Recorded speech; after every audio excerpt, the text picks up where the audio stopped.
It's Wednesday night, and that means it's time for the Lamar Thomas Show, featuring the greatest receiver in the history of college football. Just ask them, Lamar Thomas. I was born in Ocala, Florida. I moved to Gainesville to go to high school. Been recruited probably since the 9th grade, illegally, I might add, by the University of Florida. I still can remember Coach Solinger, Don Solinger, coming out to our practice one day. Here it is, this guy comes out in the University of Miami jacket, and I said, I can't believe that's Miami out here. And, you know, I wanted to go up and say, hey, I'm Lamar Thomas. And actually, I did walk up to him and I said, hey, Coach, I'm Lamar Thomas. And he said, I know. And that was the start of my relationship with the University of Miami. Patton, another good block, and Toretto lays it out. Touchdown, Miami.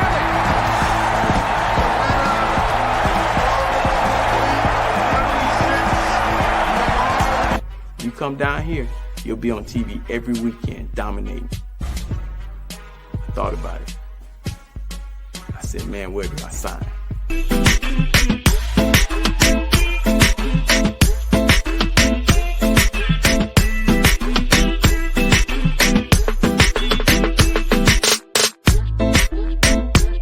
My mom,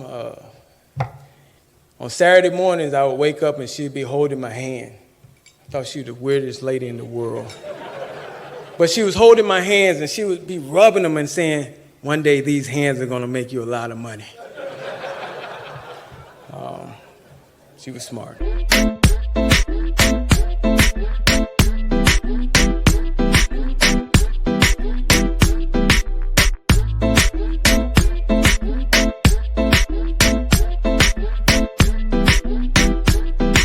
So now, here he is, the great one, along with co-host Gary Ferman of CaneSport.com, Lamar Thomas.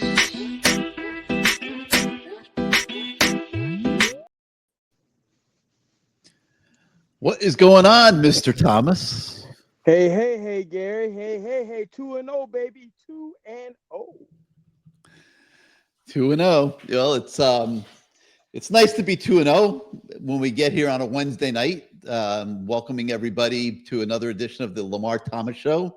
Lamar, as you can see, is live from Caneswear, and the Lamar Thomas Show is presented by Caneswear.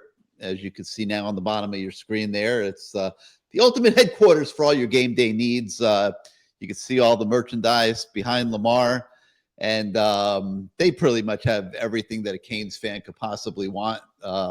They're at 2655 South University Drive in Davie. So if you're on your way to Hard Rock for the big 4:30 game against South Florida this weekend, you can stop at Caneswear on the way. And since they're feeding Lamar dinner tonight, I'll mention that La Spada Sub Shop is right next door to Caneswear, so you can pick up some tailgate food as well as some Cane merchandise. And they got some pretty good looking stuff there behind you tonight, Lamar.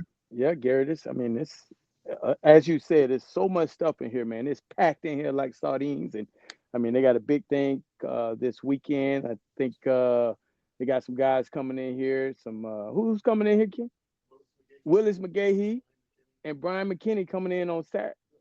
Tomorrow. Oh man, they won't be in the store. I mean, look at this shirt right here. I like this shirt right here. Look at this shirt. I like Dale Dawkins was wearing this the other day. Oh, that's very cool. Yeah, that was kind of cool. And this one right here now, Gary. What's this one? This is not South Florida, huh? We got to let them know this is not South Florida. I like that shirt. So you got to come buy this now. You got to come buy it now. Somebody's trying to make this thing a big game, Lamar. They're trying to make it a rivalry, this Miami-South Florida deal on Saturday. And it helps that they put the smackdown on the Florida Gators in Gainesville on Saturday. How big of a surprise was that to you? Well, it was a surprise. I got to tell you, it was a big surprise that they were able to win the game. But I also said that I told people in Gainesville, which I call Canesville, I told them that if you let this team stay close to you, they're going to get confidence. They stayed close to us last year, and they got confidence. But the difference was we came out in the second half and we had that score right before halftime. And then we came out in the second half and we put that thing on them, and they just kind of gave up. But it was an interesting game watching that game because again, I'm looking at my phone during the game and I see 15-16 or whatever, and I say, oh, I guess Florida won. 22 seconds. I didn't know they were setting up for a field goal. Then all of a sudden, I hear the commotion and like, is there a fight in the stands? What's going on? And someone said Florida lost. And so all I could think of was, man, okay, our fans need to come out to this game. They need to understand this ain't the old USF right here. They're 2-0. They beat two top 20 teams. They're feeling good. USF fans are going to come down. But our fans need to understand, because I went talking to my dad. My dad was like, oh, well, you have the same atmosphere that you had during the Notre Dame game. You should be fine. Well, if our fans don't come out like that, we're not going to have that same atmosphere. So what I'm doing, I'm challenging the fans. Come on out. This is a big game. I mean, we're not taking them lightly. I mean, I'm Mario, and I say we, Mario, that coaching staff, that team, they know what USF, they watch film on them. They're a good team. This ain't the old USF. This is a team that right now is ranked in the top 20. And this is a top 20 game. I mean, hell, the damn networks ain't even taking the game serious. They're putting it on CW. Now people in Gainesville can get a main channel. I mean, hell, they can't get ABC. They're gonna get it's a lot of disrespect going on in this game, but we have to understand as fans, we got to come out and support our Canes and make this a ruckus environment similar to what we saw against Notre Dame. So they had some help over there the other day. Lamar, I can't remember the name of the Florida player, but he spit in the face of a South Florida player. The game is on the line late in the fourth quarter.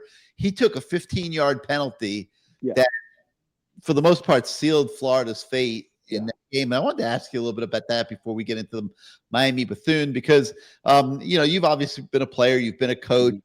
That just reeks of lack of discipline. And I personally think that reflects back to the culture in the program and the head coach, but also this whole thing of mimicking what, these young players mimicking what they saw up in the NFL with somebody, doing the same thing. And what were your thoughts on that from all different directions? Well, first of all, I mean, you spit on me, I'm following your ass back to the locker room. We fighting. I'm getting my own damn penalty. I mean, that is the ultimate disrespect. I'd rather you slap me than spit on me. And for this kid to do it, especially after we're just seeing it in an NFL game where guys got fined a lot of money and suspended. It does talk about your program and what's being taught, because I would think that every program around the country, these coaches came in and said, hey, that is unacceptable.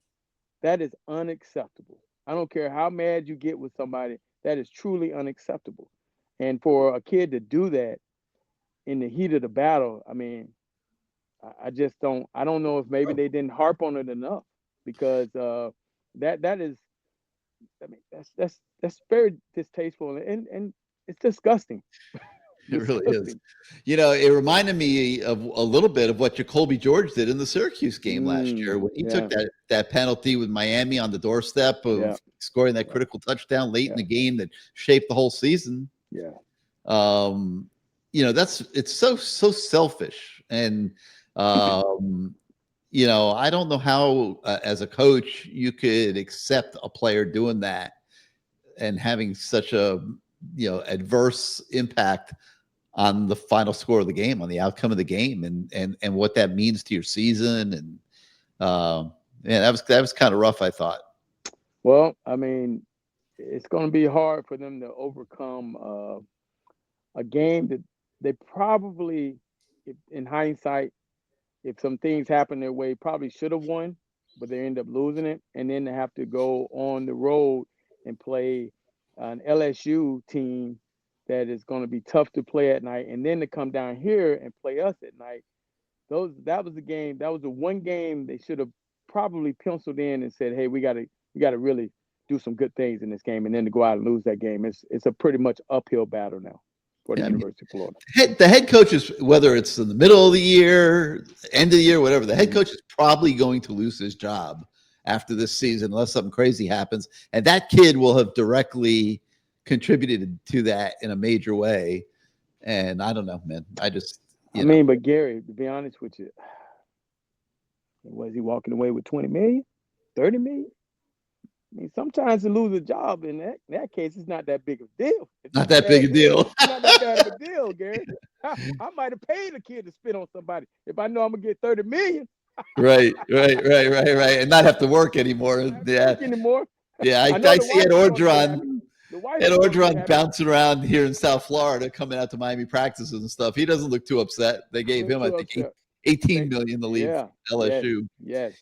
All right. Well, while all this drama was going on up in Canesville, the Canes themselves were at Hard Rock, very workmanlike fashion, taking care of Bethune-Cookman, and obviously Bethune-Cookman couldn't begin to compete with Miami. But I was kind of shocked, Lamar. I mean, the starters were still in the game in the middle of the third quarter, and the coaches are doing a great job. I mean, I'll say it over and over again. The only thing, to me, is that's a wasted opportunity to play the bottom half of the roster and just give them a shot, and see what they've got. I mean, I get it. There's style points involved. You're competing for seeding in the college football playoff and those kind of things. But man, I mean, I'm watching Bain and Mesidor and Beck and Fletcher and all these guys that are so pivotal to this season out there against Bethune-Cookman in the middle of the third quarter. I mean, me personally, I wouldn't have played any of them in the game. So I was like, what the heck is going on here, Mario? And you've been in the hot seat there. You've been a coach, and you got to make a decision when you're playing one of these mail-in pay games that you're going to win by 40, 50 points no matter what you do. And you got to make a decision on playing your best players, and they obviously chose to do so. Your thoughts just on the whole subject? I mean, for me personally, that was a tough one to see because, as a coach, I'm trying to save my best players for when it really counts the most. And also trying to see if I can get some experience, some guys in there to get some experience. And, I would have thought that Carson Beck wouldn't have been in there in the third quarter. I would have thought we'd have saw more Emery, maybe 3/4 of Emery. That's what I wanted to see.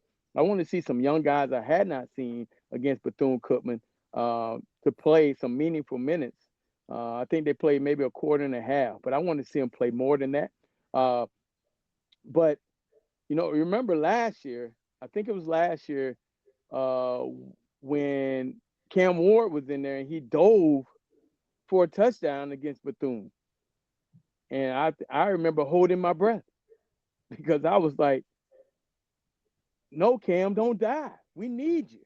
And so you get a guy in there like Carson Beck, and he's playing 3/4. Obviously, they felt real comfortable with the O-line. And he didn't get really touched that much. So they felt comfortable enough to keep him in there. But I guess that's why Mario's getting paid the big bucks to make those type of decisions. And obviously it worked out for us that, it worked out. That's all I'm gonna say. It worked out, and let's move on. So it's obviously a risk. Okay, let's not sugarcoat. It's a risk. Right. Was there a reward, Lamar? Did you, walking away from that game, heading home from the stadium, did you feel that Miami got something out of that game last week? I think they got a little bit. I don't know about a lot, but I think they got a little bit. So, obviously we came out healthy, we got the win, and now it's time to move on. All right, so let's talk a little bit about a few guys. I want to talk about Carson Beck a little bit because, obviously he looked great against Bethune. I mean, he looked great against Notre Dame. He's going to probably look great against Bethune. But this guy has just come into the season so professional, LT, and he's in the Heisman conversation already. I've seen him as high as number 2 in some of those Heisman polls that are starting to come out already. And he's on the radar now when maybe in the offseason he had unfairly gotten a little off the radar. And you have a unique perspective. I mean, you played with a quarterback that won the Heisman Trophy in Gino Torretta. And does Carson Beck, to you, have the look of a guy that belongs? Something's going on there. Right now, Gary, I think he does. Right Yeah. now, I think he does. I mean, he's shown that he's a game manager, right? We'll see in this USF game. We'll see in the Florida game. I think each game his stock will continue to increase, right? Also, he didn't practice in the spring, right? He didn't practice in the spring. He rarely practiced, so he's getting his groove with those receivers, and I think he will continue to get better. I think this guy I think for him, he has something to prove to everybody, maybe the Georgia people that wrote him off. So it's a good thing that he's on this tour, this revenge tour, this petty tour, as you might say.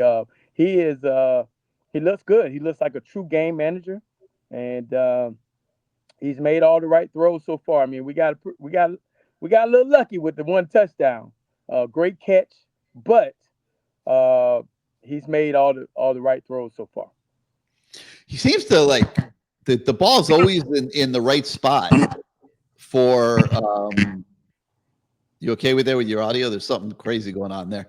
I'll give you a second to adjust that, but yeah, so the ball always seems to get to the receivers in the right place. As a receiver yourself, how important is that? Well, you just want a guy to be able to give you an opportunity, right? You just want to be able to have an opportunity for the quarterback to give you a chance to make a play. The trust, your catch radius must be high. I've always said I've never seen a football completed out of bounds. So give me a chance.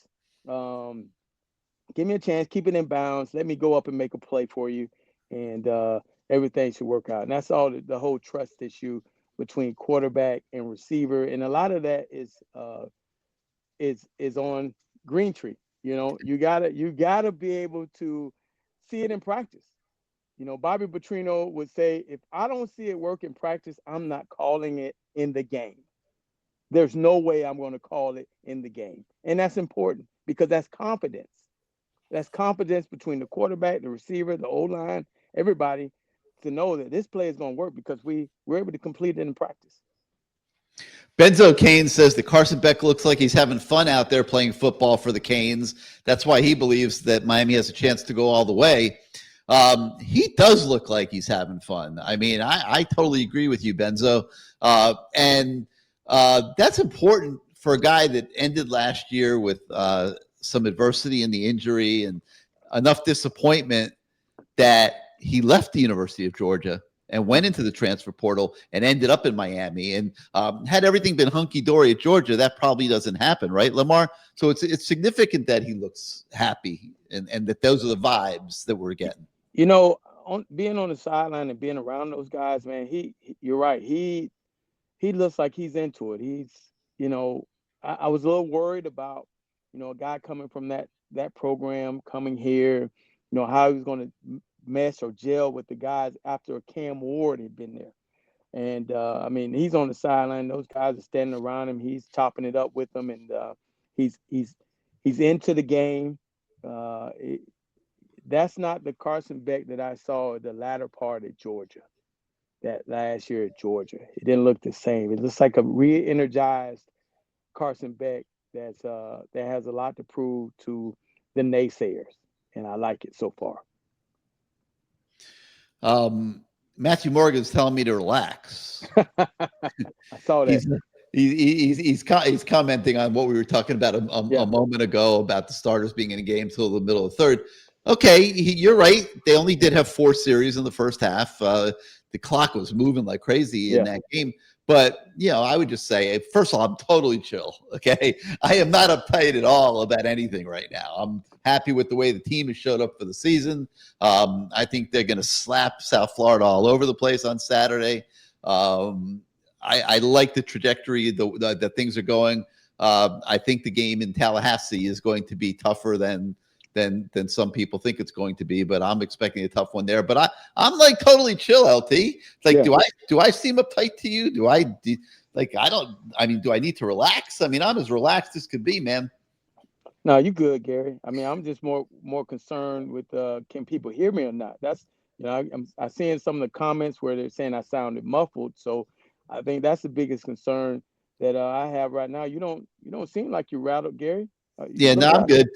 Your audio is okay. You're a little low, but it's not muffled. It's fine. There was a little bit of interference there for a moment, but you're okay now. All right. So Carson Beck, back to him. So Mike Bobo, the offensive coordinator at Georgia, is hitting up his texts. You know, he's texting them after the Notre Dame game, and they're chatting it up and all that. Your thoughts on that? Coaches from other teams talking to players on other teams, and is that kind of cool? Well, to be honest with you, see, that's a tough one, because when you recruit a guy, or you're in the recruiting process, or you spend a lot of time with a guy, you become very close with these kids, and your job is to mentor and to help them develop as a man. So if you're really into that and that's your thing, I mean, when I was at Kentucky, I still talked to Lamar Jackson, and you sit in a guy's home and you're trying to convince them, and their parents, your parents or your mom or your dad, they believe in what you're saying and how you're going to make them a better man. You still talk to them. There's a lot of kids like that were at Kentucky, Louisville, Hampton University, West Kentucky, and I continue to talk to them even though they weren't on my team. It's just that, I don't see anything wrong with that. I mean, he's not asking them to come back. He's just, he's out of eligibility. Yeah, he's out of eligibility. So it's not a big deal. Hey, they're grown men. Hell, they can go out and have a beer together or some vodka, whatever they want to do. But, it is what it is. I like that, because that's showing that Bobo, he's not on his team anymore, but he still cares about him enough to reach out and talk ball and tell him what he might have saw, or what, and hell, Carson might be telling him what he might have saw. So it's a friendship there. Carson told him, "I'm going to break your damn records." They were kidding about number of consecutive passes completed, and then Carson went out and broke the Miami record in the Bethune game, and I think it was 15 consecutive passes. So that was all pretty good. Jennifer Miller has an interesting comment. I kind of alluded to this earlier, but Miami's playing for significant things this season. I mean, Miami's not messing around. It may or may not happen. They're thinking ACC championship game. They're thinking college football playoff. Okay, that there's nothing less than that that's acceptable at Miami this year. So style points, even if it's against Bethune-Cookman, do you think that matters, LT? Do you think that's why the players would play a little bit longer in that game and sacrifice the playing time for the younger players to just make sure that it looks like it should look, 45-3 when somebody's just looking at the record? Let's face it, there's not one guy on that college football playoff committee that will have watched Miami Bethune-Cookman. You're correct, Gary. You're correct. I think, it's all about the end of the season. That's what it's about. I don't know about style points right now, but Bethune-Cookman, they do nothing for that. I mean, you don't play well now, it does something for it. But you go out and take care of business, whether it's 10 points, 20 points, 17 points. I say, well, more than 10 points. I say 20 on in. It should take care of itself. But like you said, I don't think anybody from that committee is going to watch that Bethune-Cookman game. They're going to look at the other games, and fortunately, we made it through with no injuries, and they rolled the dice, and they got those guys more playing time, more reps, like one of the viewers said, and it worked out well. But I would have loved to have seen Emory 3 3/4. I just think we need to see him. I think he needs to be out there. I get what maybe they were trying to do was, get Carson in the right rhythm right now, but Emory, you gotta have a good solid backup quarterback, and I do think he is that guy. It's a lot better than having Papa's Burgers back there. I was a little worried about Poppy Burger or whatever his name was. I actually wrote about Emory this week on CaneSport.com, and I totally agree with you. He had such a bad bowl game that it was important for him. You can work and he worked as hard as you can possibly work the entire offseason to get his game back and get his head straight and all that. You still got to go out and do it on the football field to really get exercise all those demons, so to speak, and just get that bitter taste from that bowl game out of your head. And so it was important that he got out there and was able to do that, even though it was only 1.5. With you, I would have made it 2.5, but at least he did get back on the field and got to do some productive things. Now, Ian Killen's making a good point here, so I'm going to throw this up. Got to get JoJo Trader, Jordan Lyle, and Elijah Lofton going. The whole offense so far has been Beck, Fletcher, for the most part, a little bit of Marty Brown, and C.J. Daniels and Malachi Toney. You've got 3 playmakers here that Ian Killen's pointing out going into Game 3 who have done very little to this point in the season. How important is it as these games start getting progressively more difficult now, Lamar, with South Florida and then Florida and FSU, to get the entire offense humming here on Saturday? I think it's very important, Gary. I do believe that they have some other playmakers that will show their face. Right now, the O-line is playing good, really good. I think they're going to have a great opportunity to manhandle the USF D-line, and I think that will open up. Lyle is coming back. We'll see Jordan Lyle out there. As far as receivers, getting guys back that have been injured, seeing what some of the younger guys, out there. I mean, I talked to number 7 on the sideline. That's what I call number 7. Hey, man, he was a joy to talk to. He is excited about being a Hurricane, and he's a nice kid, man.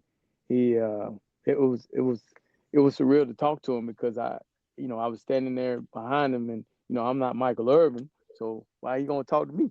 So, but somebody introduced us, and we were just hamming it up for a little bit, and to be able to use all our weapons, I think more weapons will come out of this game because here it is. South Florida is not a bad team. They're not a great team. They're a good team. That they were able to beat Boise State, and they were able to beat University of Florida. So we have to be able to. I think that they're going to try to take away, unlike Lagway. When they played Lagway, they took away the deep balls. They wanted Lagway to throw it around the yard a little bit, see if he could complete passes and see if he could eventually mess up. And because they didn't even pressure him. I think they pressured him 3 times. So he was able to stand back there. You let Beck stand back there, he's gonna kill you. He can throw it around the yard a little bit. Now, why Todd Orlando?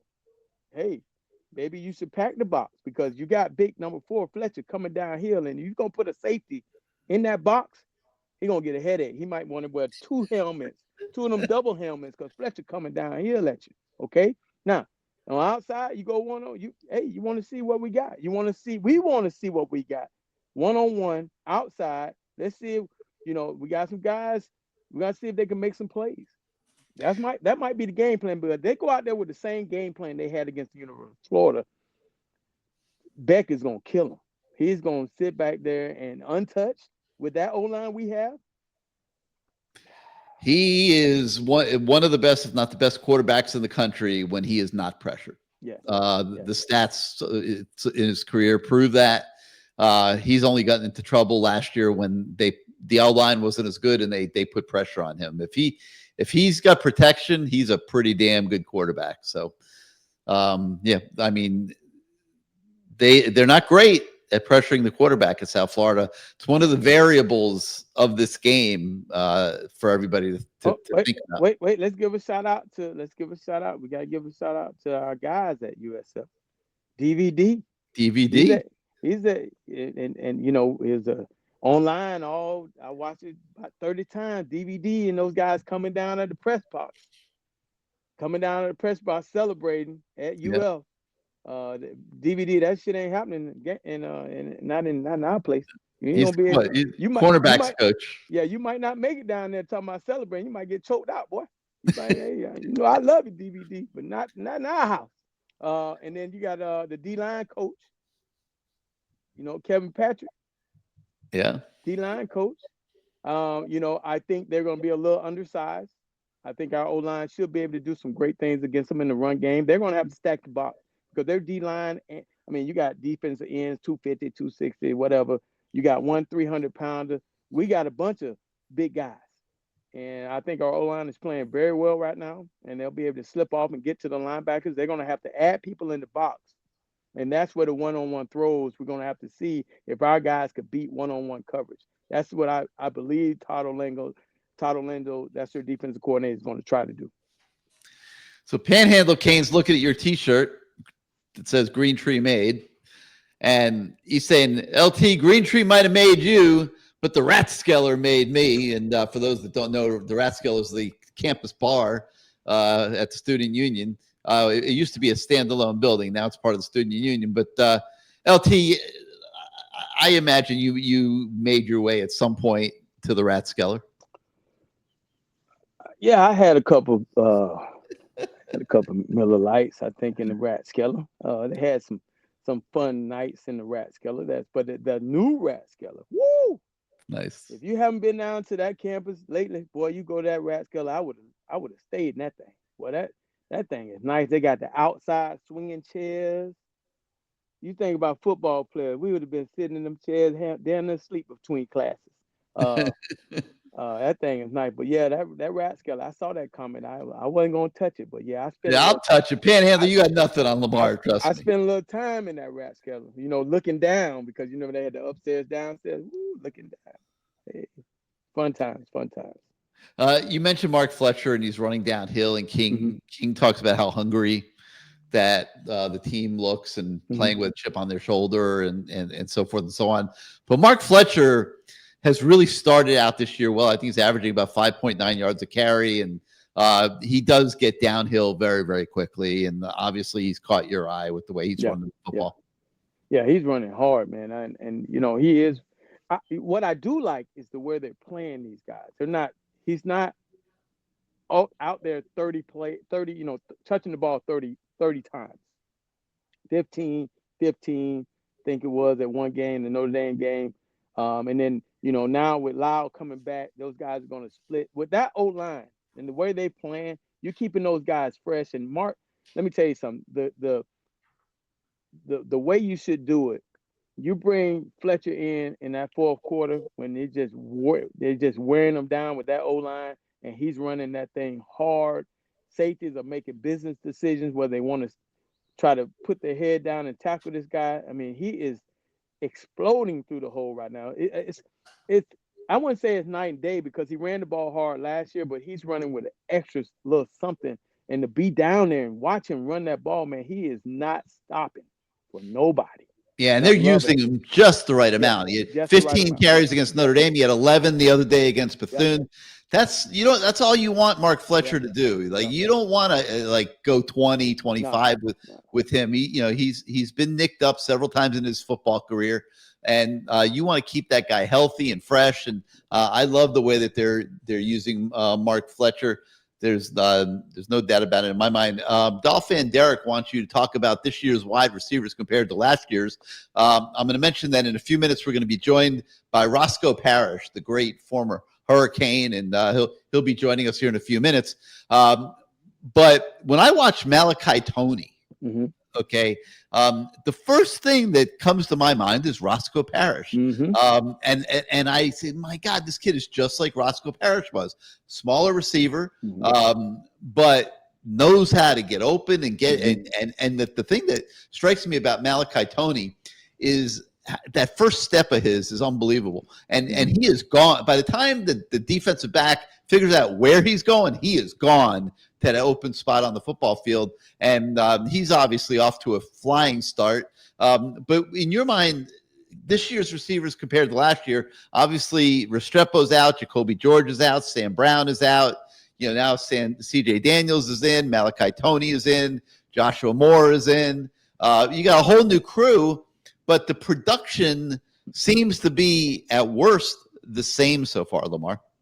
Yeah, I think that those guys are different in a way. I mean, those guys last year, they were seasoned in their own way. These guys are younger, but you added some older depth to it with CJ.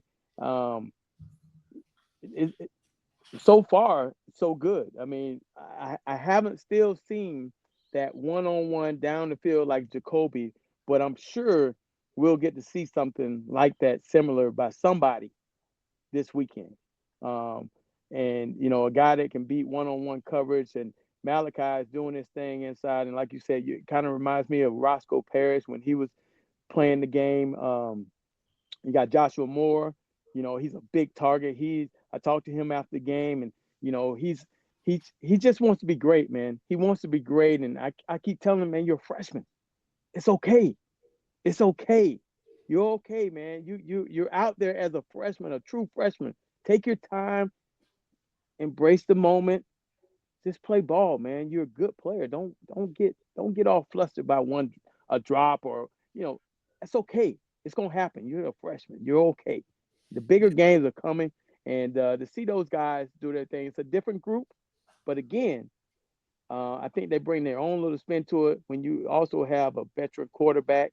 So I would love to sit in on some of those meetings and hear how, because right now they seem like they're all on the right and the same page.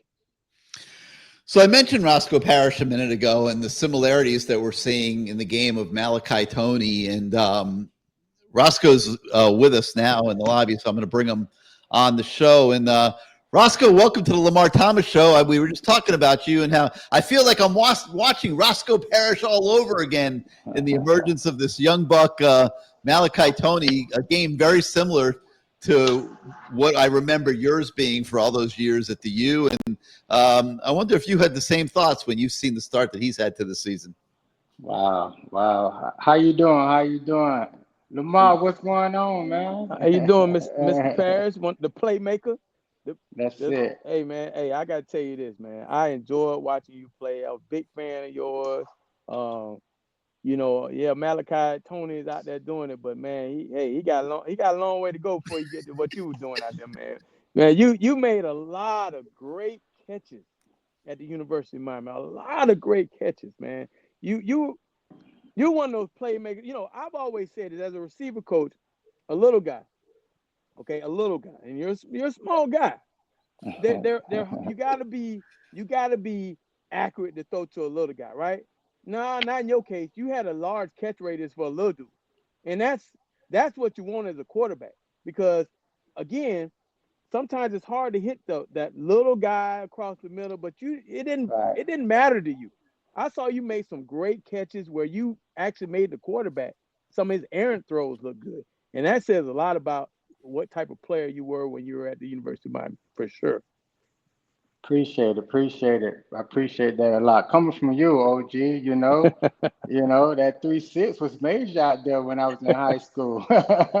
Coming up, you and Hey, Kevin Williams. hey, we appreciate it, man. Let's talk about high school. The fact that you were able to make a decision that went into you staying at the University of Miami. Let's hear about that decision. We asked everybody that comes on our show, what was it about the University of Miami, and what was that decision process like?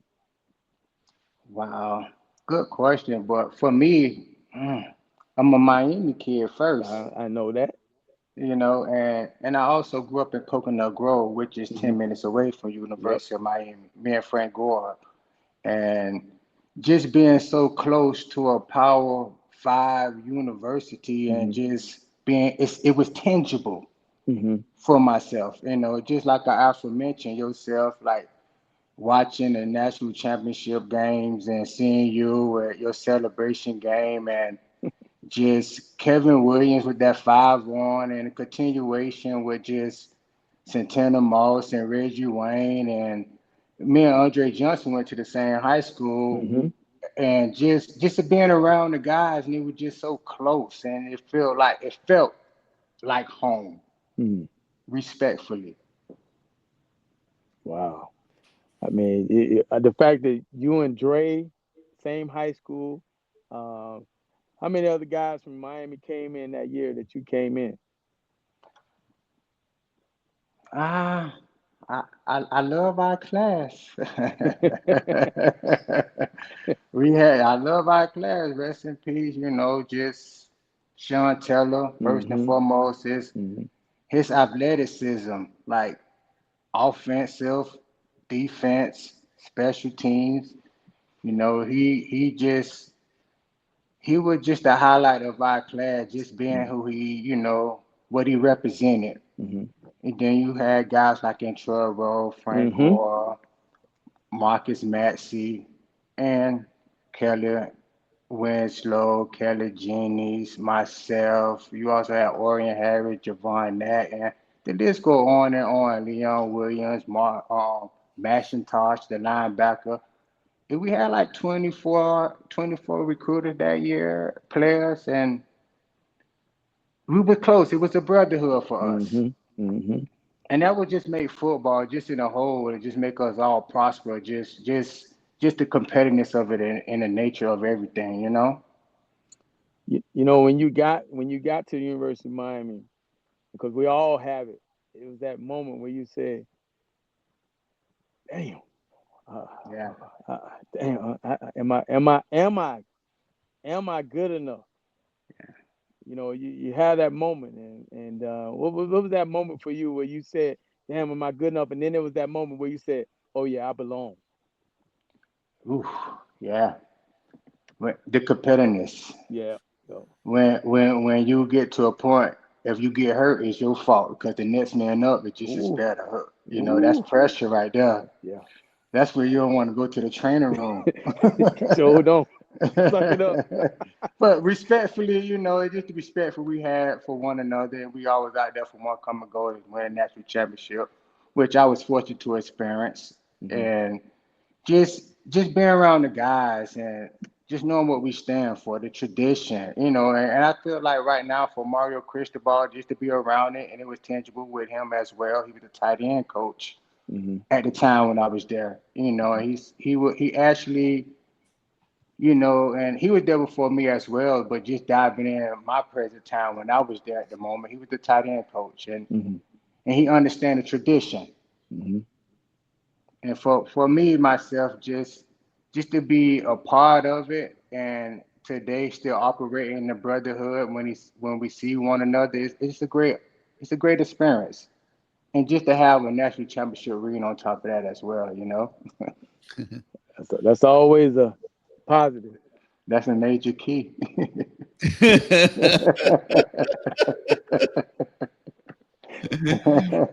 So you win a national championship, and you go to you drafted by Buffalo, hmm and that's an organization. There's a lot of great tradition up there, and it's just like I felt when I got to the league. I'm not saying anything bad about Tampa. When you get to the league, it's a different type of brotherhood. You're dealing with grown men with grown man problems. And hmm they got family, they got kids bigger than you, older than you. You're like, damn man, how many years you been in the league? So what was that like to make that transition? Because I've always said when you Right, go from right. high school to college, you notice how fast the game is. And when you go to college to the pros, you notice how fast the game is. What was that transition like for you? Wow, wow. For me, I met Eric Mose. Mm-hmm. I was in elementary school just to get drafted to Buffalo Bills, and he still had that motive to be great. Mm-hmm. And I learned so much from him in a small matter of a time.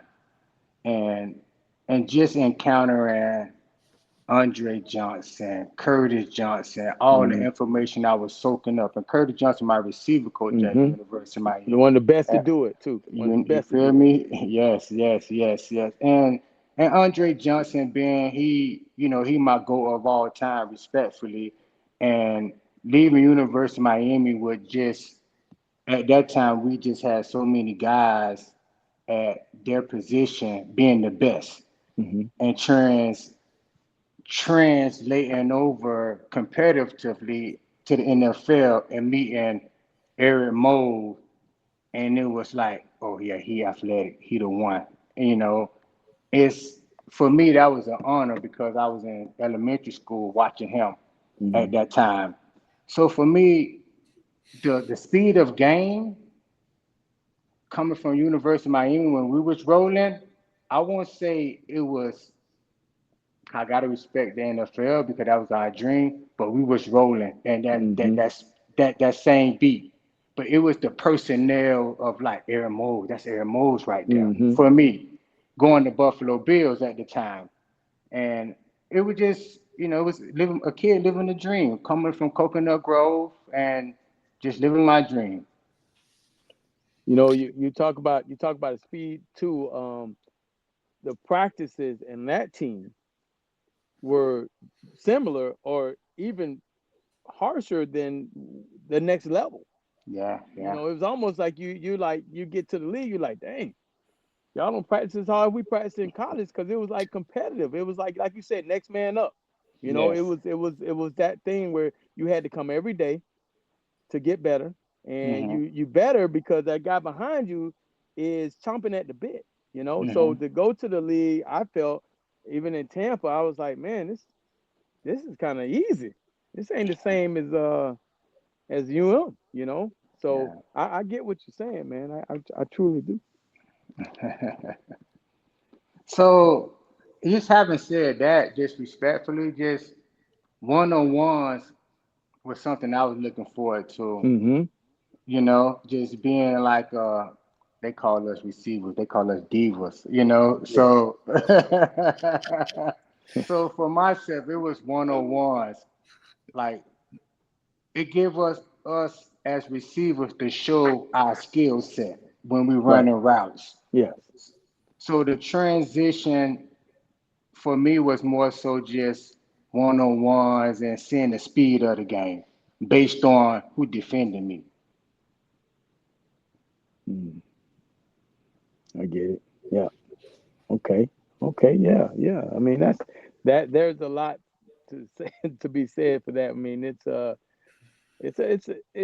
when you play on a team like in a program like the University of Miami, the way we had it rolling back then, it's again when you get to that next level. Yeah. Not taking anything away from it. It's just that you kind of look at things and you say, again, man, college was so much harder. You know, and you're getting paid. You know, it's not like today when they getting paid to play in college, and you'd have had your own NIL deal. We all would have had some type of NIL deal, and we'd have made money. But Yeah. Yeah. it was Yeah. truly the love of competition. Yeah. It was truly the love of brotherhood. The fact that you remember the majority of the guys in your class says a lot for itself because that means you guys are still close in some way. It was an impact. It was very impactful for us. Just you have to remember, like 2001 was when we played the Florida Gators, Mm-hmm.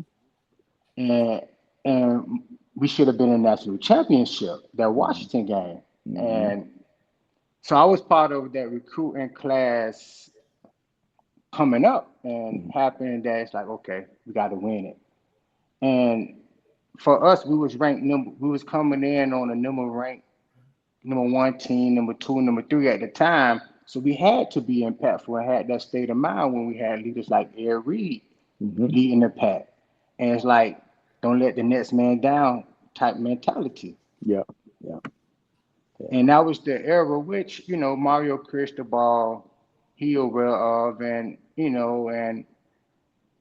everything gonna be okay in the sense of, the U back, we can say that respectfully every year, and that's how it's gonna be. Well, go ahead, Gary. I was just going to ask you, and I alluded to this at the beginning, but I think it's just so topical right now. You talk about Andre Johnson, receivers like Michael Irvin, Lamar, and some of the bigger bodied receivers that have come through the program. You performed at a similar That level. type level out there without having those natural advantages of the bigger receivers with the big, huge catch radiuses and stuff. And now we're seeing a second generation guy in Malachi Tony, who clearly, I mean, he's a true freshman. Yeah. You look at his first 2 games, you could see what kind of career he's going to have at Miami. Probably is going to break Restrepo's records. I'm guessing that the way this is going. But he seems to have it down the way you did. And what's the key to succeeding as a receiver that isn't a so-called big receiver? Wow. What Tony, right? He's starting off good, right? Notre Dame, week 1. Yeah. As a freshman. And what I took from his game, honestly, he quick in small spaces. Mm-hmm. That's a major key, and he also have another opportunity to catch a punt as a receiver. Reminds him more self of Santana Moss, Mm-hmm. Kevin Williams, and just myself included. When you have more opportunity to touch the ball, it builds your confidence up, Mm-hmm. and it also builds your creativity up in small spaces. You do things that, momentum. Mm-hmm. And for him to be a freshman and starting off like this so early in the game, I know what I was doing as a freshman. I had a red shirt on. Red shirt. Yeah. I was on scout team playing Ed Crouch, Nebraska, doing the option. Shit, I was Tony Rice. I was Tony Rice one weekend.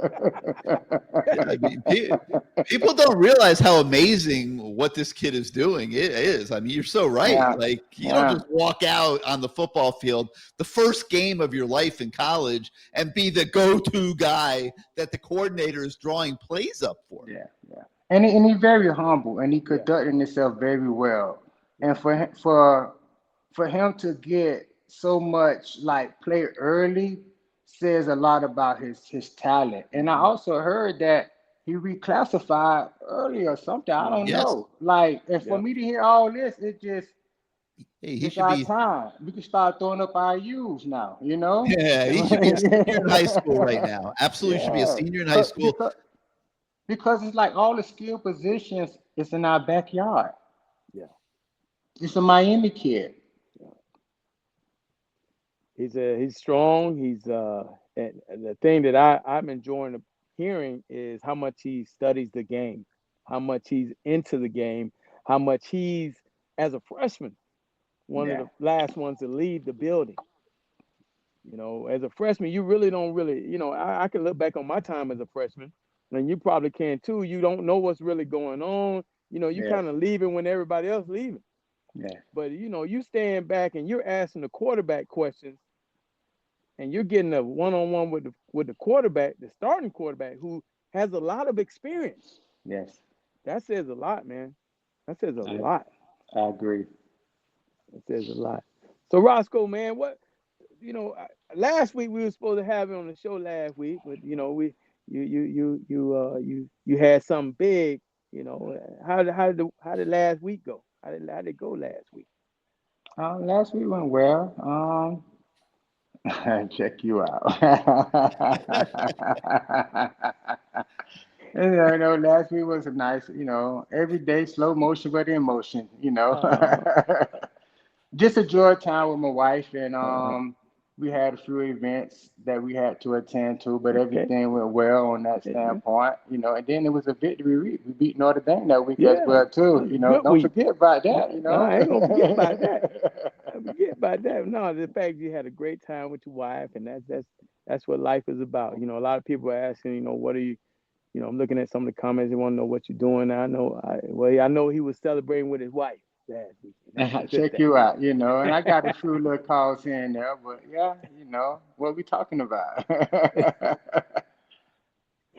Yeah, man. Well, hey, man, we definitely appreciate you coming on the show. It's always great to see you. And I tell you this too, somebody came up to me and asked me about Roscoe Parrish being in the Hall of Fame at the University of Miami. I looked at him like, ain't he already in the Hall of Fame? Because he's one of the greatest players to ever play at the University of Miami. He said, no. I said, well, shit, he need to be in that thing. And I think everybody agrees to that hell, you should have been in a while ago.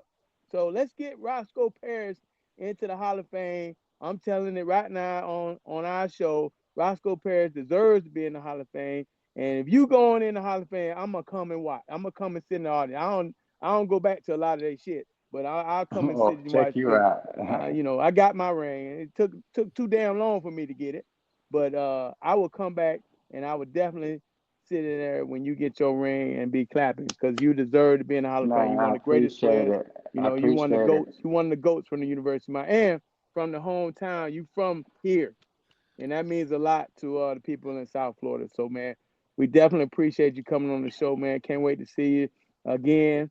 And thank you so much for gracing us with your presence on the show. Appreciate it, man. Take care. Thanks for having me. Really. Great seeing you, Roscoe. Thank you, Roscoe. The great Roscoe Parrish. Man was a bad man, boy. He was. I didn't have the heart to ask him, but when I think back to Roscoe Parrish, of course he did so many great things, but that one Florida State game when he was coming across the middle and somebody laid him out to dry. I can't remember who was throwing the ball at that particular moment, but he got annihilated. Yes, he did. Annihilated. And I was just curious if you remembered what that felt like. I mean, I can tell you this as a receiver, and Michael Irvin was alluding to this on his many podcasts that he's on. He was talking about running the slant back when we had all these big safeties and, these Hall of Fame safeties. And I thought back to it myself. And I just used to tell myself going across the middle, this is your job. This is what you're here for. Not really the leaping touchdown. This is what you get respect from your teammates. You get respect from your coaches. You get respect from the other team. When you go across that middle and you take that hit, it's all part of the game. And if you shy away from it, then you don't. That's not being a receiver for me. You're gonna get hit, and you get your opportunity on run plays and knock the shit out of defensive backs. Take advantage of it. But Roscoe was tough, man. He was a tough kid. Tough player. Hey Gary, I want to give a shout out to my guys in the equipment room, the EQ room down at the University of Miami. You know what I'm saying? Brian Gossett, the Goose, Ryan, and Dakota. Them the guys that they take care of you, boy. When I go down there, I got so much stuff, man. They hook me up. I appreciate the love. For any of the alumni guys, man, they make sure the alumni guys are taken care of. And I tell you, Mario's done an outstanding job with that. So when we walk in, Goose and those guys, Dakota and Ryan, they show us love, man. That's what it's about. We worked hard. We didn't get the NIL money, but we come back to the campus and they show us love and they give us some of the gear that they have, and we appreciate that. All right, that's a nice shout out. But not all of us are privileged like you, Lamar. Some of us got to buy our damn clothes. And if we have to go buy our clothes, you know where we're going to buy them. And that is Canes Wear. Okay, so let's take a moment and hear from our friends at Canes. Welcome to Canes Wear. New store, new items, same great experience. Family owned and operated since 2010, Caneswear has the latest merchandise from the Miami Hurricanes, Miami Dolphins, Florida Panthers, Inter Miami CF, and more. Come visit us at our store in Davie on University Drive, just south of 595, or online at caneswear.com. Caneswear, the spot Miami fans shop. Yeah, that's our damn equipment room. That's the other equipment room. Yeah, let me show you some of the things. Let me go. Wait, I'm going to put you on a wide shot here, so like everybody the home can see. shopping network around here. Look at it. Look at these shoes right here. This is the new. Wow. This is a new shoe. Look at the canes on the back. You see that? That's sweet. Wow. That is real sweet. They got them in here. These are now the players wear these shoes too because I got mine from the equipment room. So I'm telling you, this is equipment room. This is official gear right here. Official. Come on, get some. Look at these things right here. Woo wait. Look at that. Ooh, sweet. How do you wear those? Who the heck wants to wear out the ibis on the bottom of the? That thing's sweet. And look, and by the way, now this is something I got to say. They got the Jason Taylor shirts up in here. And when I say the Jason Taylor, I see all the coaches wearing the Jason Taylor shirt. It's the hoodie with the sleeves. It's the Jason Taylor. That's the Jason. Now all y'all that love Jason Taylor, come on in here. They got him in green and black. Don't you have to have Jason Taylor muscles to wear that? No, you just fake it. You fake it. I fake it a lot. I fake it. And look at this shirt right here. I like this shirt right here. Okay, where did I put it? Look at that. Yeah, look at that. That's nice right there. Look at all them rings. And this is, of course, this is Dale Dawkins shirt now, because he bought it first. This is nice right here. This is nice. This like you smoke a cigar with this on. Smoke a cigar. And of course, they got socks in this thing. Look at all these socks. They got all kind of, man, they got so many socks that you can buy a whole thing. Man, they got so much stuff in here. Socks, keychains, slides, flags, stickers, helmets. Everything is here. This is your one-stop shop. And I'm not just talking about the Canes now. They got it for everything. They got the Heat. They say soccer. They got baseball. Panthers. They're big with the Panthers. They big with the Panthers now. You can get a puck up in here. I know there's a puck up in here somewhere. They got everything. This is the one-stop shop in South Florida. If you want to come get your sports gear, it's right here in Canes West. I see some Dolphin stuff. I saved them for last because they didn't have a good showing last week. So. Woof. Yeah, we don't know. That was bad. That was bad. I don't even want to talk about that, Gary. Wow. So this is our equipment room, and they have everything that the Canes fan could possibly need at Canes, where you see the store behind me tonight as well. They're at 2655 South University Drive in Davie. That's about 15 minutes north of Hard Rock Stadium. So great place to stop on your way to the game. I mean, we got 8 home games this year, so 8 opportunities to get on over to Canes Wear and load yourself up on Canes gear. And if you can't make it to the store itself, you could shop 24 hours a day. 24 hours. Caneswear.com. Yeah. So 2655 South University Drive in Davie. Caneswear.com. Caneswear is your ultimate destination. Those are the nicest Canes sneakers I think I've ever seen. Hey man, I could use this as a ball marker. Those are Adidas. Those are Adidas, right? Adidas, yeah. I mean, that is beautiful. That is beautiful, man. Wow, they got the 3-stripe look, and I mean, somebody outdid themselves with that one. How much are those, Lamar? What's the price tag on those? What's the price tag on Ken? $160. $160. Yeah, those are nice. If you tell them LT sent you $159. That's awesome. All right, so let's get back to business here. So many things that we can touch on. We haven't talked about the defense at all. Mm-hmm. Obviously Bethune-Cookman wasn't going anywhere on them. But when the second team went in, Lamar, it wasn't as pretty. Like that bothered me a little bit. Like Bethune was actually able to hit some plays on the second team defense, and I came into this season of the opinion that the middle of this roster was better than it's been in a long time, and I'm not going to let a couple plays against Bethune, knock me away from that opinion, but. I was a little bit surprised at the fact that they were able to hit a few plays against our second teamers, and hopefully that's just those guys just weren't as ready to play maybe as they should have been. Yeah, I think it was a couple breakdowns in there, a couple people in the wrong spots and wrong position, but I think overall, you take those plays out of it, I think it was a decent showing. But I would have loved to see them play more, and so they can get their feet wet, because we're going to need the depth. You think about last year, we lost Ruben Bain on the second play. I mean, so you got to see what these other guys can do. Our D line is man, they're killing it right now. Our D line grade is 3rd in the nation.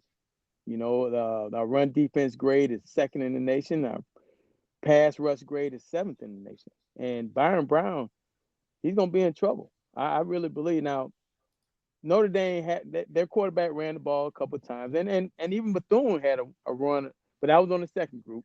But I think knowing that Byron Brown is not as accurate, they're going to put more emphasis on making sure that he can't, I would say 3rd and 5, 3rd and 6, we should know it's going to be a quarterback draw in some type of way, right?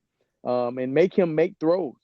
Hey, he was able to make a throw down the field against Florida, but that was all predicated on the fact that they went hurry up. And again, I don't know if I said this yet, but USF loves to try to tempo you to death. They want to run as many plays as they can. And if they have success on first down, look for them on second down to try to get you out of sorts. And that's what they were able to do against Florida on that long pass where he actually threw it in between two defenders and the guy made a great catch and was able to score. But if they're able to have success on first down, look for them to run a lot of plays as far as tempo to try to make you either call your base defense or, obviously when you have a good defense that knows how to communicate, call a certain play on defense or certain structure of your defense that you already have for that formation. And that's what going fast does. It makes people go base, or they have to really call something that they've studied. And they were able to get Florida on that. But I think for the most part, our D-line has played well. I'm really impressed also with the back end, our secondary. A lot improved since last year, tackling-wise and coverage-wise. I just don't think that last year those guys would make the tackles this year that they might have had to make against Notre Dame. And, this year I think the guys are I feel a lot more comfortable with our secondary this year. Obviously the linebackers, Bessink getting kicked out of the game, I was just happy that it was in the first half. If you're going to get kicked out in the first half so you can come back next week. So he can come back. Yeah, come back Saturday. So Dolphin Derek, he's talking about Ruben Bain, who's going to give USF hell this weekend. I think there's some accuracy to that. I wanted to get your opinion on something, man. It's like Ruben Bain to me is like evolving into more of an old school Cane every minute. Yes, every minute. He had apparently now, like I hope that this is the way it was presented. And I'm assuming that it was accurate, but if it's not, I apologize, but I think it is. This was on the internet as a picture of Ruben Bain's notebook the week of the Notre Dame game. And, I love it. I mean, it's best that it didn't get revealed till after the game.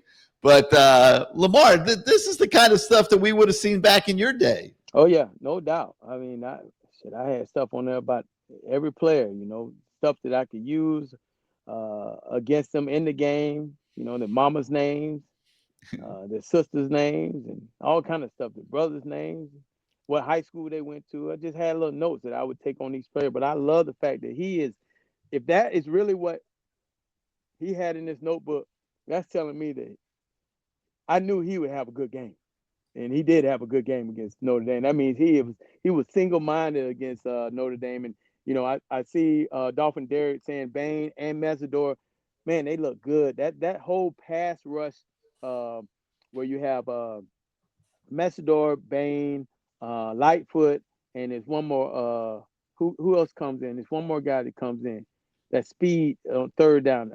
Shoot, I can't think of his name. God dang it. But that whole little group they have come in on the third down, that's incredible to watch. Armando Blunt was coming in. Blunt, yeah. That's who it is, Blunt. To watch those four, it's like ears are back. They are coming to get your quarterback. And Byron Brown, he's going to be running for his life. Now, he's a big old dude, but I think our guys will be prepared. You think about JT and those guys on that D-line. I think they're going to be prepared. I think we know that's the only thing they really have, their quarterback right now. I mean, he's going to, on 3rd and 5, I think we're going to get a heavy dose of quarterback draw. That's what they got. Dolphin Derek wants to see, I guess that's a hamburger. Saturday. I'm assuming he's talking about a meeting at the quarterback. Yeah, a meeting at the quarterback. I take it. There will be some meetings at the quarterback. And poor Brian Brown, boy, they're going to get after him, man. Mesidor looks so good, man. He looks like an entirely different person on the sideline. I mean, he just looks physically fit, and to have those 4 guys rushing that passer all at one time, oof, that's going to be interesting to watch. Yeah. All right, so South Florida beats the Gators on Saturday. How much does that help Miami prepare for this game? I mean, hopefully they would be preparing as hard as you could prepare anyway, but that game had to at least get somebody's attention over there at the Schwartz Center and, maybe inspire them a little bit more for Saturday. I think that knowing Mario, they already were taking the game serious because it's a lot of implications in this game. Before they were, last year they played us tough the first half. Well, I say the first half and all the way up to about 2 minutes in the second quarter. 2 minutes left in the second quarter, we got that touchdown. But and then the second half, we came out and did what we were supposed to do. But I think even before that, Mario knows how important this game is because it's building towards Florida. And then now to have Florida lose the game to South Florida, it puts a lot more emphasis on it. And I'm hoping that our fans understand that because, I think the team and the people in that building might understand that, but our fans need to understand that we need for everybody to come out and support and be there at the game so we can have that type of Notre Dame type environment. Even if we ain't on national TV, if we're on CW, it don't matter. It don't matter if we were on PBS, still come out and show support because, I'm sure South Florida right now, being up there and listening to them talk noise before the game last year, those same people are waiting to come down to South Florida, and they're hoping and praying that they're able to pull off what they would think was the biggest win in the school history. But I don't see that happening. I see if when they lose, they'll still be ranked in the top 20 for what they've done so far, top 25. What they've done has been remarkable. They were able to beat a Boise State team and a University of Florida team, University of Florida at home. I think they found something. They found something. Their coach, I saw him on an interview. He's talking about how he loves to come to work every day. He loves the people that are there. I think the kids have bought into it. I look back into to see how many transfers they have. They have 33 seniors, Gary. And I think I counted like 22 transfers. So they built a team here. This is their best opportunity. But I don't think it's going to be enough because I think the University of Miami is going to come out and do what they're supposed to do. And I think the game is going to come down to our D-line against their O-line and our offensive line against their D-line. Just my opinion. I like Miami's chances if that's the case. Yeah. So let me ask you a question. You mentioned that the game's being televised by the CW network. Okay. I don't even know what the hell that is, man. Lamar, are they going too far with this, looking for every angle to make? I don't know what CW is paying for. I assume it's a game of the week or something. I admit I'm not up on that business relationship. I'm assuming it's probably with the ACC. Yeah. But like, is this thing guy? I mean, they need money. I mean, listen, the rosters are costing 30-40 million now. I mean, they need to make money every chance they get. But is putting the game on the CW network maybe taking it a little too far? I'm just happy I get to go to the game because I would be pissed off if I had to try to find the damn CW channel. I don't even know where that is. Dude, I'm a Hulu guy, so I don't even know if that shit's on Hulu. But I would be pissed off if I was down here and didn't know where. I ain't even heard of CW. What can somebody tell me what shows on CW? Somebody said Chris Brown said it's free TV. Okay, all right. Yeah, it's kind of crazy, but I give it to them. Now they did have one of the best games of the week last week on Baylor and SMU. So, I don't know if this one's going to live up to that billing, but it is a top 20 matchup. But that was a good game. I think that was on CW. That was a heck of a game. Yeah. I'll tell you a funny story. You know, we got a sports handicapper by the name of Lee Sterling that does a show with us every week. You bet CaneSport. And so I was talking to Lee, and he was telling me, you know, that was he weights his picks, and he gave that one a 40-point pick, which is like huge, you know, in his scale. You know, like 40-unit pick. Like I love I love Baylor over SMU. I mean, it's a lock. It's almost a lock. You know, it was how strongly he loved this pick. So yeah, I threw a couple on it. I'm not gonna lie. And then I'm looking for the damn game. And like you said, I couldn't find the game anywhere, Lamar. You're telling me now it was on CW. Okay, CW, man. Like, I don't know, man. But finally, I'm like searching all over the place. I finally found a radio broadcast, and I picked this thing up. It was the fourth quarter, and you know, I'd been seeing the score, and SMU was losing. I mean, Baylor, who was the lock of the day on Saturday, was losing the entire game, and they finally tied it up at the end of the game, and then they won the damn thing in overtime. And you know, I was obviously euphoric, and I know Lee Sterling was even more euphoric since he gave it out to his clients. But that's a little funny story about CW Network that I couldn't find. So I hope you guys that are going to be watching the game on Saturday come to the game. Come to the game. How about that? If you live locally, definitely come to the game. If you live out of town, come to the game. But if you can't make it to the game, give yourself a head start finding the CW Network. It may not be as easy as it's supposed to be. So you know, that's my word of advice going into this one. All right. So USF has gotten where they are, Lamar. They're +4 in turnovers. Yes. Okay. Taking care of the football is a really important part of this game on Saturday. Yeah, for them, I mean, their offense has been Byron Brown. You know, just their offensive line in the run game is probably last in the nation, I think, as far as with running backs. You know, when he's running the ball, it changes the whole complexity of what they're able to do. And he hasn't really thrown the ball that much. They've done a good job of having him run the ball. And when he does throw it, sometimes he's inaccurate. So, and they've been very fortunate because he has been inaccurate. Nobody's been able to catch it. So it's going to be interesting to see once he gets tagged a couple of times to see how this thing goes because, you know, he is such a prolific runner with the football.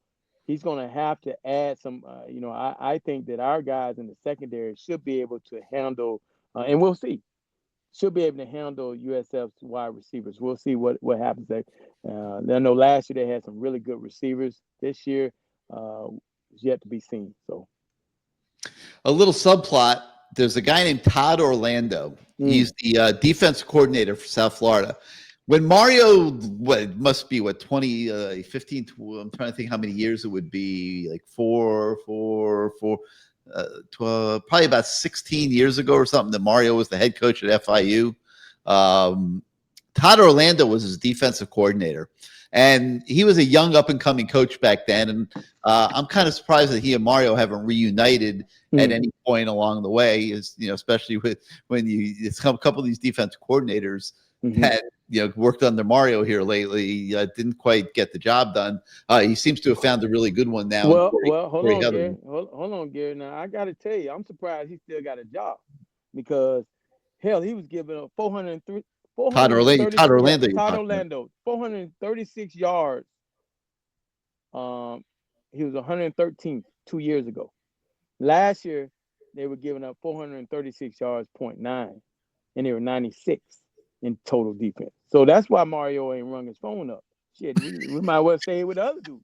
You know what I mean? So you know, luckily he was able to play against a Boise State team without the running back from last year, a Florida team with Lagway with those weapons, but not being able to use them. I still think there's something going on with Lagway that the Florida fans don't want to really address, but they got to see a lot of it last year that, hey, something's going on. Either between the coach calling plays, somebody got a spitting problem, or just the fact that you're just fucked up in Gainesville. I don't know. But something going on up there with Lagway, and I hope it. I ain't gonna lie to you. I hope it continues, especially when you go there. I hope the LSU beat the hell out of them, so they can come limping their ass in here, and we beat the hell out of them, send them back to Canesville. That's what I'm hoping. That's just my opinion. Well, back when Mario sort of gave him life back at FIU, he was considered a pretty good defensive coordinator up and coming, and he has survived in the game all these years. So he can't be all that bad. I don't know what his personnel was like at South Florida, but he'll give them a lot of looks, Lamar. He will give them a lot of looks on Saturday, and it's going to probably turn into a cerebral football game for Carson Beck. And I like Carson Beck in a situation like that. Kid is smart as hell. He studied a lot of football. He will be ready for anything that Todd Orlando throws out there. I mean, hell, he should be in his third year in the NFL right now, right? Yeah. All right, so it all comes together Saturday, 4:30. They haven't asked you to spin the Hurricane siren yet? No, man. I saw Smitty cranking that thing the other day. Smitty got to crank it up. I gotta tell him, you gotta get Lamar out there, man. Like I remember the one time you did something similar to Miami Dolphin game. You were electric, man. You were that was the what was that? Fins up or whatever it was, something. Fins, something like that. Hopefully, it was when the team was a little bit better than what they looked the other day. Woof. That was an embarrassment, but you did a hell of a job riling up the crowd in that moment. I think you'd be great to crank that siren. I'll have to talk to the marketing department a little bit and say, hey man, show a little love to my man Lamar. Hey man, I'm just happy to go to the games and be a fan. It is what it is. If some other guys they want to do that thing, they can do it, man. I'm just you want to make me feel good? Get me to that damn hockey game. That's what I'm talking about. Let me beat that drum at that damn. You want to beat that drum? Let me beat that drum. That's really something right there now. Well, I think that's what they're trying to replicate here with the siren. That means you're a South Florida icon right there. That's what that means. You beat that drum, boy. Yeah. I think they're trying to replicate that with the siren. I don't know if it's been as effective. They got to get that thing out in the middle of the field, in my opinion. It's kind of hidden over there in the corner. Right? Yeah. Everybody looking. Where's it doing it? Everyone's like, "What's this kind of?" You got to watch the TV. All right, so as it all comes together Saturday, what's your take? What are you looking to see Saturday from the Hurricanes? Again, I'm looking to see that our O-line and D-line dominate this game. That's what I'm hoping, because I think our O-line against their D-line, it should be, they're not as big. I mean, maybe 250, maybe they might have 300-pounder. They're not putting pressure on the quarterbacks. We should be able to run the football in it, and if they're able to stack the box, they're going to pay both ways. You got Mark Fletcher coming downhill, putting that thing on safeties.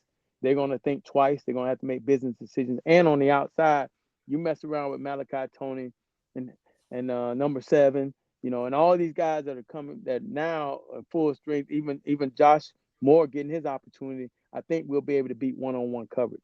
And, with a smart quarterback back there like we have, who you're not putting a lot of pressure, that's going to force them to, I think, try to blitz, send more people. And when you do that, now you're leaving some holes out there in one-on-one coverage. But if you want to sit back, you want to play a zone, we're going to go, 15 or 15 again, because he's going to pick it apart. I think they've done a great job of calling plays this year. A different quarterback, but different style, but it's been effective so far. And on the defensive side, I think our D-line should be able to get to the quarterback often. And if he does have any errant throws, I think that our defensive backs are better than they have been in years past, and they'll be able to make some plays on those errant throws, because he's going to be running for his life. In a perfect world, I would love to see him running for his life, and him trying to dodge Bain and trying to spin, and number 31 catches him up under the chin. Oh, yeah, and then we'll see what the backup quarterback look like. But that's in the perfect world, though. I do think that our defensive line will be the key to this game. If they're able to get to Byron Brown often, it'll do good for us. We don't want them to have success on first down. We don't want them to run as many plays. And if you can stop them and make them have to call trick plays, then you got it.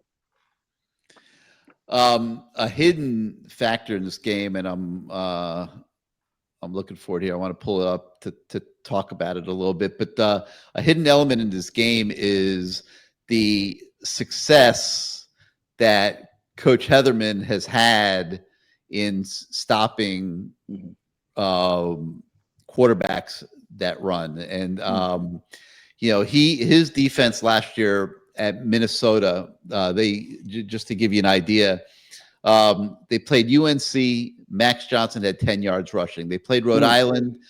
Devin Farrell had 9 yards rushing. Goes on and on.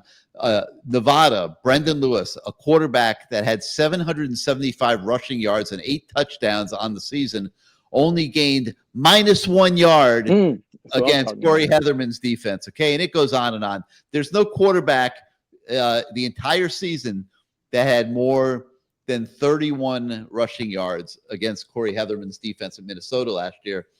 He's going to be ready for Brown. Yeah. There's not a lot of doubt on my mind on that, and because of that, I am personally expecting a big Miami victory on Saturday. Yeah, and I think watching Damon Lewis on the sideline, him being back is personal for him. He wants to see his guys do well, and so him and JT with that D line, and you don't see as many busts as we saw last year. And I'm not taking anything away from what was going on last year. It's just that, guys losing contain. That's the main thing. That's one of the things that has bugged me out for years about watching our guys play the D line, them losing contain. Like that means you're selfish.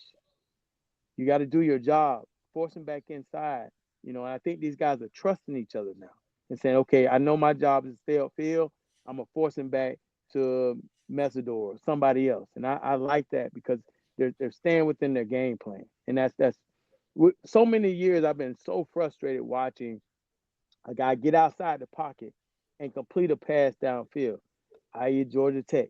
You got outside the pocket and completes the ball downfield to win the game. You got to keep him in the pocket, man. You got to, and that's being disciplined. And I think Damon and JT and Heatherman, they've done a good job on that. So far, so good. So far, so good. Who's your cameraman tonight? You got this. You're like zooming in and out, and like what? Hey man, who's working camera for you tonight? That's that new iPad, baby. You know what I'm saying? That's that new iPad, baby. What is it run by AI or something? I mean, I don't know. You move, it moves. You move, I move, just like that. When you move, I move, just like that. I don't know what the hell going on. I'm seeing it zooming in. I'm kind of liking it too. You seeing it? Like, you got like special effects going on there. I'm impressed. It's that new iPad, man. All right, let's play a little word association here and take it home. Let's start with the Hard Rock Stadium crowd. And we need you to come out, baby. Come on. Hey, if you're watching the show, get your friend, call your friend and say, man, you going to that game on Saturday? No, don't tell him. Don't ask him. Say, you going to the game on Saturday. We need everybody to come out, man. We should have a packed stadium. We should not have USF fans with half and half. They don't deserve. They need to make the drive all the way on 75 and get here and find out there's no damn tickets. How about that? Now, if you're going to sell it for 3 times that value, I get it. Make that money. But we need to come out and show up and have that type of environment just like it was Notre Dame. This is the one thing I loved about the Orange Bowl, man. Our fans, man, they were rocking. We had people that would come in there and they say, man, y'all fans crazy, man. They're crazy. Be crazy on Saturday. Have a good time. Don't get arrested, though. Don't say, I don't know. No. Dude, stay within. They got cameras up in that bitch now. So it's, just come on out. Come on out. We need you. All right, I'm gonna give you a little combo one here. All right. Let's do Francis Manoa / offensive line. Got to play a good game. Got to play a great game against a smaller defensive line. I know Kevin Patrick wants to do a good job with his D line. He's a UM guy, but you got a smaller line over there. 4.25, I think, either 3.35 or 4.25. But either way, they're smaller guys. And I think maybe 300 pounder. How many 300 pounders do we have on our offensive line? We got a couple of them, right? Yeah, I think so. Probably 4 of the 5. Yeah. So I mean, we should be. We've been doing a great job running the football. We played against a D line at Notre Dame that was supposed to be pretty good, and we manhandled them. So this should be another manhandle type of deal. So now we can play action, pass that thing, and get some plays downfield. They want to stack that box. They got to come because you got to come. You got to prepare to tackle our running backs. They're different guys. Especially Fletcher. But Lau getting back, man, that's going to be special to watch. And because of our O-line, we'll be able to see our receivers do something well. Yeah, I want to see Jordan Lyle get Yeah. going here, man. This kid's got so much ability. We haven't seen any of it yet so far this year. I mean, let's go, man. Him and Trader. Yep. Like, come on, man. Let's get them out there and start seeing something. All right, how about Reuben Bain, Lamar? Man, everybody talks about a top 10 pick. I mean, so far he has shown what, with the other guys. And I can't take anything away from those other guys, but he has shown he is a different guy this year. And I've always questioned whether he should be a 3 technique or defensive end. And I think he's shown the hell he can play it now. I mean, this is where I look. I mean, he can play it. I mean, he's doing some great things this year. This will be a great game for him to show what he can do against a running quarterback because, in the NFL now, they have running quarterbacks now. So we'll see if he's able to, if his game will be able to translate to maybe what the NFL does. Yeah, I've been the same way. I look at him and I see, a Warren Sapp, Oliver, kind of defensive tackle that just is, unstoppable on the interior going against some of those slower guys. But that's not where his heart is. No. His heart is being on the outside. Well, the fact is too, I watched him. He does have some moves. I was like, man, you can't get away with the bull rush all the time. But he has Jason Taylor. I think Jason and Damon Lewis have gone to work on this kid, and he has all kind of moves in that repertoire now. And great that's technique. that's only going to help him down the line. And it's been fun to watch. It's been very fun to watch. So if you slide that line to him, you got to worry about them other 3 coming too. So it's been beautiful to watch so far. Yeah, Messidor is thriving on the other side. He looks good, man. He looks really good. Lightfoot, Blunt gonna have a big game this game. I think Blunt's gonna have a game. I'm thinking Blunt's gonna do something. Yeah, he's been coming hard in practice. Yeah. All right, let's talk about Byron Brown. He is pretty much USF's offense. He's a guy that can run the football. Not as accurate as you want for them, but he is their signal caller, their playmaker, and it's up to us to try to stop him. He loves to run the football, 3rd and 5, 3rd and 6. Everybody knows he's coming downhill, so they're gonna have to figure something else out because we're gonna stop that. We're not gonna allow that to happen. I mean, everybody in the stadium is gonna know it's coming. They're gonna have to do something else, and I want him to throw. Make him throw the football, and because we need to see if he can throw the ball. So we'll see what happens. I hope he's. I'm thinking maybe like 5 for 18, 2 interceptions, 5 for 18, 2 interceptions. That's what I need. I think everybody will take that for sure. I'll take that. And let's cap it off with Mario Cristobal. All right, Mario. These are the games that you said you wanted to come to Miami to coach. This is a big game. This is a game to cement your legacy here at the University of Miami. This is a game you have to win. There's no doubt about it.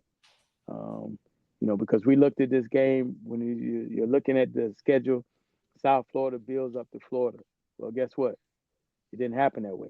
So we got to take both of these games and win both of these games. So I'm sure that he has made all the changes and everything he needs to make sure that everybody's on focus for this. And we'll see what it's all about come Saturday. This is a big game for Mario. It's a big game for the program. Yeah. Got to keep it going, man. This could be a special season. That's getting pretty obvious here. So keep building, keep, build right now up obviously to the Florida and Florida State games. Yep. So all right, LT. Well, another good week of the Lamar Thomas Show. We got to thank CaneSport for hosting you, Laspada for feeding you. Sub Sam, I got a sub sandwich in here too. I'll go to one more. We'll go to one more quick wide shot of you inside the store there at CaneSport. I got to have at least one of those subs a week. Man, you come. Hey, when you come, if you guys coming tomorrow, you come in here, get some good stuff. And then you go on over to the Spotters and go get some of that the good subs over there. And, this is the spot. Anything you need is in this store. Come on in here. They got That's a pretty good coup, though. If you're going to have a store, having it next to the Spotter where so many people go to get subs, I mean, that's a pretty good thing. Marriage made in heaven. Yes, sir. All right, LT, well, we'll see you at the stadium on Saturday, another big day for the Hurricanes, and we'll be back next Wednesday night to chop it up here on the Lamar Thomas Show. We thank everybody for watching, and we will see you next time. Have a great night, everybody.